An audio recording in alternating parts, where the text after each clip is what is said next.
I'm Annie Duke. Now, as with pretty much every other hand in poker, playing your draws when you're out of position is just going to be much harder than playing the same hands when you have position on your opponent. So, in this lesson, we're going to look at some ways in which you can make your drawing decisions easier when you find that you're the first player to act. Now, if you're playing a big draw out of position, your goal is going to be the same as if you had one of those big hands in position. You're going to try to take that pot down right on the flop when you just have ace high, or put yourself in a position to see two cards. When you're out of position, this is often going to mean that you're going to have to go for a check raise. Now, if you're playing a big draw like a hand like ace of spades, king of spades, and the board's something like 10 of spades, 6 of spades, 3 of hearts, it's just not going to matter whether you were the pre-flop raiser or your opponent was. Given that you want to try to really get as much money into the pot as possible on the flop, you're going to go for a check raise here. Now, why are you check raising here instead of betting out? It's because if you check and your opponent checks behind you, which could be a disaster with other types of hands. With this type of hand, it just doesn't hurt you to give a free card since the board texture is now working in your favor. You're holding the draw. As a contrast, let's say you're holding a hand like two tens, and you have that same flop of 10 of spades, 6 of spades, 3 of hearts. With the potential flush draw and that gut shot straight draw on the board, you would want to bet to protect your hand. You want to bet out to give your opponent the wrong price to chase with his hand.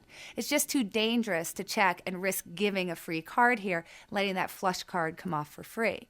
But with the ace of spades, king of spades, there's really no downside to your check on the flop because you're not risking a free card since the free card works for you and not against you. Look, if your opponent checks behind you, you get a shot to make your hand for free. That's never bad.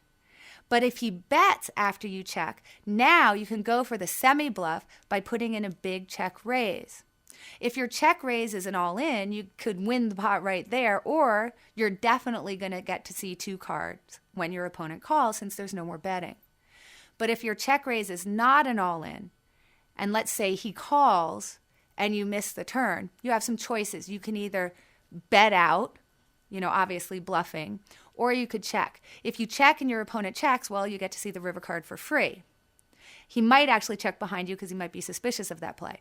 But if you check and your opponent bets, you could either fold, call, or check raise as semi-bluff, depending on how strong your read on your opponent is and how big they bet. You're going to want to bet out on the turn if you think your opponent is weak and is likely to fold. But you'll want to check if you think he's on the stronger end, because you don't want to get raised with just one card left to come. But if he bets small, you can call to take the good price to try to hit, or you could choose to check raise if you think that he'll fold to that check raise. Now, if he bets on the bigger end of things, well over half the pot or the whole pot, you should raise only if you think he'll fold, but you should fold if you think that he'll call that check raise.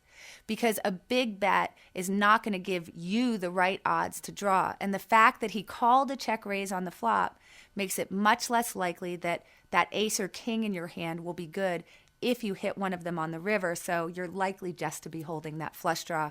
You don't really want to take a bad price when you're a 4-1 dog. Now, if you're holding a small draw instead of a big draw, you're going to have to tread much more carefully. All right, let's go back to the hand where we held that small draw, the 6 of spades, 7 of spades, on a board that's like king of spades, 8 of spades, deuce of hearts. Now, where check raising the flop was really your best play when you had that big draw, and that check raise really isn't bluffing because you rate to be a mathematical favorite there. If you do choose to check raise with just a 7-high flush draw, it is absolutely a bluff. Look, if you make the check raise play with a 7-high flush draw, you are 100% rooting for your opponent to fold because when you get called, you are certainly beat at that moment. You only have 7-high. Now, even if you were to make your flush after, you get check raised and you check raise and they call, it may not be good. And if it is good when you make it, there's still a chance that your opponent can counterfeit your hand on the river when another of those flush card hits or the board pairs. Now, if you didn't raise pre-flop, don't go around betting out with your flush draw on the flop because this is going to look like exactly what it is. It's just a weak lead, and frankly, your hand's weak. Instead, you're going to check your hand to the razor and hope that your opponent will check behind you and give you a free card. In fact, you should really be hoping and crossing your fingers and your toes and your eyeballs and whatever you can cross. Now, but if your opponent bets, which unfortunately for you, he's likely to do, you have some choices. You're probably going to want to just call and hope to hit your hand. Now, you can check raise as a bluff if you think your opponent is extremely weak and is very vulnerable to folding there. Now, if you were the preflop raiser, as you recall, when you have those big draws, you're going to go for that check raise because you really don't mind, getting the free card. But here, you don't really want to go for a check raise because you're just bluffing then. So you should just go ahead and continuation bet. Lead out with your draw on the flop, since your opponent's really going to expect you to continuation bet there anyway, and you're going to continuation bet most hands. Now, if your opponent calls your continuation bet, then you're going to have to figure out what to do on the turn. If you make your flush, you're going to have to bet out again to protect your hand, since it's only a 7-high flush, and you're going to have to make sure that your opponent pays if he's trying to hit a 4th flush card that can counterfeit your hand, or if he has a set or 2 pair and is trying to fill up. Now, if you miss your hand on the turn, you have a choice. You can either check and really beg for a free card here, or you could lead out again as a second barrel bluff. Now, you could also look to check raise semi-bluff the turn, but remember, that's a very, very risky play.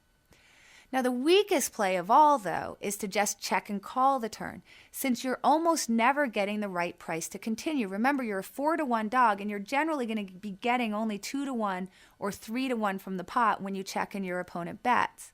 And the problem here is that you're going to be getting a bad price when you call, and you're going to have a very tough time getting paid if you hit your hand on the river, which is really necessary to taking that bad price on the turn. Look, if the flush card comes, that's a very obvious texture that hits the board to your opponent. So if you bet the river, you're really just announcing to your opponent that you've made your flush, and he's often going to fold with anything really but a better hand than yours. But if you check, it's very hard to get him to bet as well, because if he doesn't have the flush, he's generally going to check behind you. Because if he has any kind of made hand, a pair or 2 pair, he's often going to check because of that scare card, meaning that you're not going to make any money with that check either. Because getting paid off with these kinds of drawing hands is so hard when you're out of position, you have to remember not to consider implied odds when you're deciding on your line of play on the turn, whether you're going to call those turns. If you miss your hand, you're either going to go for the second barrel bluff by betting the turn and hoping your opponent will fold, or check and just hope for a free card. If your opponent bets after you check, fold if you think he's really strong, or bluff with a check raise if you think he's weak and will fold to the pressure.